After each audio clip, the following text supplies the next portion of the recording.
Yes, Fadi TV ujimbandiza essaawa eno owa Aromatic afiiridde mu firimu byonna mbiina essaawa eno. Ngenda kusaba subscribing atosikalinga ogyekumiddeko bagita Fadi TV. Yuji comment section weri awo obubaka bundikirawo mu comment section batumiddeko abali Saudi Arabia Canada kosa ne mu ggwanga lya Oman mu ggwanga lya Bahrain kosa ne mu ggwanga lya Abu Dhabi nti mwole kubanga mugyekumidako Apoli tisimbana zo kuisa buli kade mbana mawuli gabagatambula mu ggwanga lya Uganda kusedi abasibu bafavinjawulo mbagala nyimwe abawagira Aromatic era mbasaba nti mungere okubanga muwagira Aromatic Entertainment essaawa ena mawuli gatambula era nga kano gefuze nnyo omukutu ogwa Facebook bega mwala amanyikiddwanga Amanyikiddwanga Kulista wali mu kazanyo ke bayita Promise aka Aromatic bazanye ka party aka Kulista era ng'ono yabadde akoze ki afudde n'essaawa eno ku mukutu gwa Facebook abaana batandise okubanga babitambuza nti Kulista afudde ebyaddala Kulista tannafa just byabadde bya film ku mukutu gwa Facebook abaana balinga ababatanudde nti bannange omuntu afudde ebyaddala ebiri serious Aromatic bambi eddala lyetuuseeko kiraga nti bambi kugamba kiraga nti jegena yeyongera okuzannya firimu ko kwa mutawanya nnyo ku sadi y'ekibiina kyabwe bongeddemu ebisoko mu kuzannya firimu zaabwe Aromatic bukyangetanaka kuzannya firimu zaabwe buno buseru bwabwe firimu zaabwe zisinga best friends akali amaggwa nani temwalimu bantu bafa manyi ebisa ebisinga n'omuntu okufiira mu firimu nkatugezinga ekibiina kiba kizannya firimu omuntu n'afiira mu firimu n'azannya paati ey'okufa kiba kiraga nti ekibiina ekyo kinali kituuse mu kuzannya firimu. Wano mu Uganda bangi ba actors ne ba actresses bangi batya okuzannya paati ez'okufa kiraga nti Aromatic abaana bayengeri gye batendese mu ngeri ya kika kya waggulu nnyo bwe tudda ku movie industry yaffe essaawa zino group ya Aromatic eri waggulu nnyo era eri ku higher level eri ku level ya waggulu nnyo ba actor baayo ne ba actresses baayo bamanyi kye bakola. Omuntu ng'oli actress mutuufu olina okuzannya buli paati. Aromatic essaawa zino ekintu kyekola ekifa bakula eri enkambwe yesinga lwaki basobodde okuzannya paati eno eya Kulista ng'afudde abaana bazanye Promise gwatanawo okulabika nga olaba Promise ginoonyeko episode ey'olunaku olw'eggulo ey'ekikumi ogirabe ojja kakasa nti Aromatic bambi weetuuse kati ssaawa zino erina weetuuseeko abalabikako Aromatic mbadde nawe okulaba ebibiina ebizannya firimu nga mulimu omuntu azannya paati ey'okufa mbagambye wano mu Uganda yaffe ebibiina ebisinga birina abazannyi ba firimu nga batya okuzannya paati ez'okufa ate nga actress omutuufu ba actor omutuufu olina okuzannya paati buli paati oba olina okugizannya eya firimu oba kufa oba kuloga muntu oba kuloga munno oba kufuna bujja ku munno oba olina okugizannya paati eyo. Aromatic emyaka egijja mu maaso egenda kubanga eringa ng'ezannya nga Abanigeria engeri gye bazannyamu firimu zaabwe mwe mukiwe mukakabanga munambuulira nti mwattu omusajja yatugamba nze mbagambye Aromatic emyaka egijja mu maaso eyo egenda kubeera nga Abanigeria ekibiina kya Aromatic kino kirina kuba kizannya firimu nga ez'Abanigeria. Abanigeria batuliko walakokko mu kuzannya firimu naye Aromatic amaanyi ge yajja nayo n'obukodyo bwe yajja nabo n'abazannyi abali mu era ng'essaawa zino mu nkambi ya Aromatic bambi bali mu maziga naye amaziga aga firimu eno paati yadde yakuzannya nga Kulista baagimwanga alina okugizannya nga yakufa naye abana ku social media bo bagamba omukazi yafudde dda ku social media bayifudde ddala ebyaddala ebiri serious naye ng'ate si bituufu abasinga obwedda buli omu ajja agamba RIP mu comment section wali omanyi Bulondo Abe yataddeyo post Bulondo Abe amanyikiddwa nga Oma mu Promise yataddeyo post ku Facebook page ng'alaga nti Kulista ondesotya RIP kati abasinga be bazibadde balowooza nti mwattu omukazi yafudde nti Kulista yafudde kumbe Kulista bambi gyali Kulista just yazanye paati eyiye ey'okufa kati Kulista temugenda kuddamu kumulaba mu Promise olw'ensonga nti yafudde mu bya firimu Kulista mufu Aromatic awo weetuuse. Nze mbagambye wano mu Uganda twaliwo ebibiina bizannya firimu abazanya paati nga mu paati ez'okufa mumwetegereze ebiina byonna ebisinga bizanya firimu olw'ensonga nti ba actresses bayo ne ba actress ne ba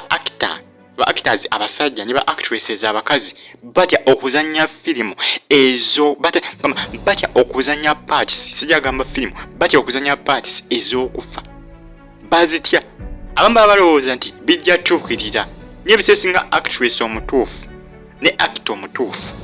olina okuba nga ozanya buli paati director gy'aba akuwadde oba olina okugizanya oba yakutta muntu oba yakufa oba olina okugizanya ali mwana muwala amanyikiddwa nga Krista bw'atyo bwe yazanye paati eyiye era nga promise kugamba promise w'eggulu yabaddemuko ebintu ebitiisa bingi ne mwana muwala Annabel baamuyiridde asidi lwa musajja baamuyiridde asidi lwa musajja si byangu naye bannange byebyo promise w'eggulu yabadde wa tabu nnyo naye nga ye Krista mukazi watu abaana ku Facebook baatuze ku Facebook page ya Bulondo Abe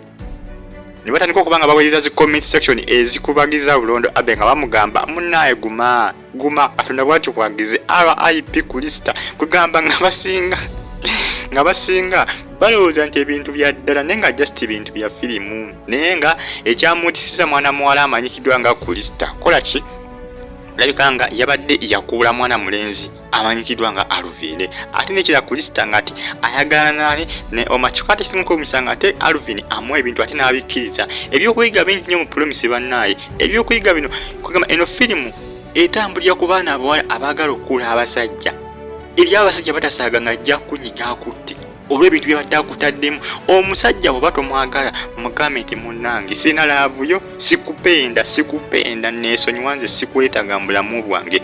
akimanyi abawala bangi nnyo abafiira mu ngeri bweti abamu tebabitegeera nti bw'anaakuula omusajja eti y'okufa automatic egezaako okubalaga nti banange mukuule abasajja mpola mwana muwala Krista ekyamutuuseeko kyekyo omusajja mukulu amanyikiddwa nga Alvin yamulumiriza okuba nga yabadde atwala ebintu bye ng'ate tamwagala ng'ate ayagala muki musajja mulala Krista kyamutubanga kyamete okulabika nga musajja mukulu Alvin amugwa mu malaka n'amukola ki n'amumiza omusuku sana okumunyiga n'amugjawo naye nga Krista gyali mulamu just bya firimu tanafa just bya kamuvi just kamuvi aka promise gwatakamanyi noonya episode ey'eggulo eya 1017 bakayitadde promise ka aromatic akosa ne twist films beba katambuza mpola wano ku mukutu ogwa YouTube mo subscribing ate mumpere video no like bagita Faad TV yuji comment section weliao obaka buntere mu comment section bannange buntere mu comment section yawo ate onyigene kade gomupya atanaba ku subscribing subscribe otaninge on the notification bell Krista aletedde abaana ku Facebook okugamba nti omukazi yafudde ku Facebook omanyi ku Facebook ba social media ndozi bo ekijja kye bagenda nakyo mu maaso tebasoka na kunoonyeza genda kumanya kigenda mu maaso oba asanze babika omuntu naye atandikiraawo nze bangi benabye mu comment section nga bagamba nti nze wensanga abakaaba nange ntandikiraawo sagala kumanya nti waliwo afudde biki ntandikiraawo nange abasinga aba social media ndozi babasinga bo bagamba naye nga mwana muwala just byabadde bya movie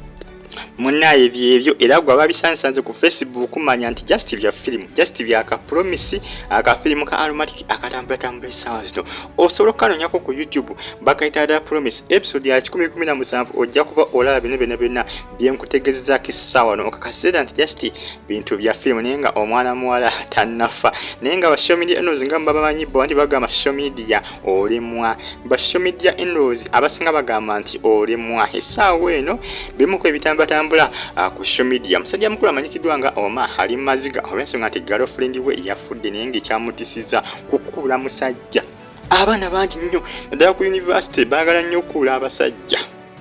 abamu balina okwesoma nti nakikudde munnaye mwegendereze bannange ojja kukuula omusajja takuulika eri abasajja nga sente zaabwe zibaluma nga zibaluma okufaako bufi ojja genda omubbe sente ze ajja kutta ofirwe obulamu bwo bannange mwegendeze abasajja bemukula bwoba tomwagala munnaye tomweyizaamu mugambe sikwagala tompa bintu byo bigaane ndowooza mwe bengeri promise gye yeeyisaamu promise engeri gye yeeyisaamu mu kazanyo kano aka promise y'engeri entuufu omuntu yenna gy'alina okuba nga yeeyisaamu